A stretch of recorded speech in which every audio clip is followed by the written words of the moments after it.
What's wild about the fear that people have when they're starting out is that they say things like, I have nothing going for me. I have no advantages. I have nothing to my name. I have no money. I have no network. I have no resources. But it also means that you have nothing to lose, which makes you incredibly dangerous. And I think people wildly underestimate how many shots on goal you can take when you have nothing to lose. Whereas when someone has something to lose, they have to be more and more selective about the shots they take. And so you have the perfect conditions for taking risks. The top of one mountain's just the bottom of another one. Mm-hmm. And if you're going up, eventually you got to come back down. Like, that is just life. If you focus on the frickin' trail, whatever step you're on, and you keep reminding yourself, this is going to lead me somewhere, that is where the meaning comes in your life. Motivation is a feeling that comes and goes, and it doesn't matter whether it's there or not. Discipline is infinitely more important. So no matter how you feel, get up and do what you're supposed to do. If you only did what you were supposed to do when you were motivated to do it, that's leaving it to chance. But if you're disciplined, you go do what you're supposed to do. That's the way it works. People give up right before they get what they've always wanted to get. People quit and they give up.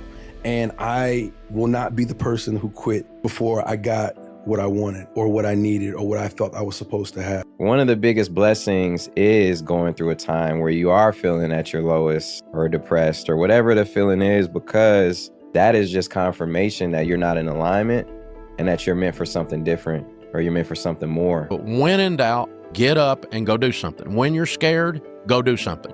When you're mad, go do something. When you're happy, go do something. Just be doing something. Be out there kicking it and moving it around, trying something new, falling on your face, failing forward. Get it. There's no substitute for that. I think the easiest thing in life is to give up on whatever you're focused on or whatever you're hopeful for. The hardest thing is to continue to keep going, but we have to. We have to continue to hold on. And I would imagine for so many people out there, that is probably the most difficult thing. No one's good at everything. I mean, that's just not the way life works. We're all talented at certain things, but we can really continue to improve our weaknesses if we're humble enough to identify them, and we can build on our strengths. And I think we're all trying to find a more well-rounded aspect to ourselves, but a lot of that has to come with this understanding about yourself that what you know is very limited and what you don't know is limitless. And you have an opportunity every day to surround yourself with people to help you grow. I'm conscious of something I think most people are oblivious to, and here's what it is. You are always making people feel something. Most people aren't aware of this. No matter what, you're making them feel something. It could be they could feel important and needed and loved. They could feel slighted and invisible. They could feel that you're demeaning to them, but you're making them feel something. So I try to really focus on my intentions. What's more productive than navigating hard times and using the painful moments to introduce us to our strengths, using the difficulty to make us wiser, to teach us forgiveness, to help us learn the great human virtues of patience and understanding. I think motivation is for people that don't have a meaningful mission. Discipline is for people that are clear on their identity of who they want to become and the mission that they have that is meaningful for them, not only for them, but for those around them. And so this whole idea that you have to have everything figured out before you take your first step is the biggest lie we've been told. How could anyone possibly have every step mapped out? Tell me one person that we know in the world, anyone you look up to, that could tell you they meticulously knew every single step. They didn't, but they took that first step. And I think that's what's holding us back, is this idea that I have to know everything before I do one thing. 99.9% of Warren Buffett's net worth was accumulated after his 60th birthday. So when Warren Buffett was 60, he was worth $2 billion, an incredible amount of money. He could have sold then and he sold everything and retired and had an absolutely amazing life. The reason that he has accumulated, if you count the money he's given away, $250 billion, is because he kept it going. That's the common denominator that ordinary people can learn from, is endurance and longevity is usually where the big wealth is made.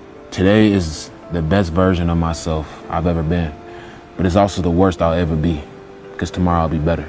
It's a quest, bro. That right there keeps me hungry. I want to see what I look like in my final form. I want to see what I look like at Super Saiyan. And I got to train my mind, train my body, get finances, meet people, kill my ego, go through humbling. I got to go through it all just to get to my final destination. This is a journey. This is a real journey. You on the phone all day. You on social media all day. You keep distracting yourself. So when I say go ghost, I mean cut off the distractions once and for all. Focus on you once and for all. Focus on the things that you need to focus on once and for all. The distractions is just temporary pleasure. It's taking you away from your purpose. It's taking you away from finding who you need to be. If you're young, don't give up.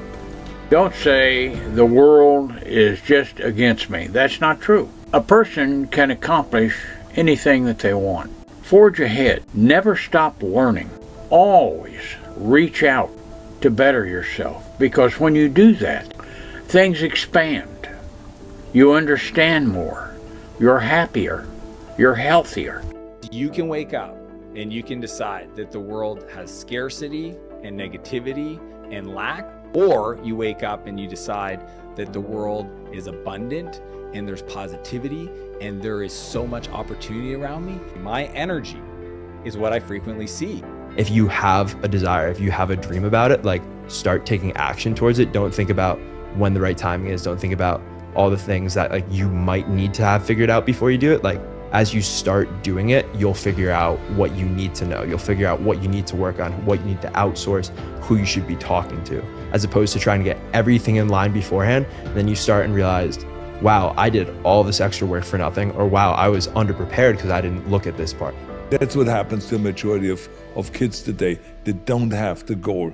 And that's why they end up being one of the 78% that are unhappy with their jobs and they wish they could change jobs, but then it's too late because now you've created a family and you have to pay for your rent for the apartment and you have to put food on the table. So that's why so many people are really always looking for an answer or searching for an answer. How can I improve my life? How can I make it a little bit better? And all. If you met some of the guys who were worth $100 million that I did in finance, you'd go, I could do that too. Like that guy did it? Really? And so I think once you meet a bunch of those people, you go, this isn't as impossible as people say it is. And so I learn a lot from not seeing people achieve it and going, how could they? How could they? It's instead going, wow, that guy didn't. Well, I think if he could do it, I could do it. Neediness occurs when you place a higher priority on what others think of you than what you think of yourself. Anytime that you alter your words or behavior to fit someone else's needs rather than your own, that's needy. Anytime that you pursue a goal to impress others rather than fulfill yourself, that's needy. What determines neediness and therefore attractiveness is the why behind your behavior.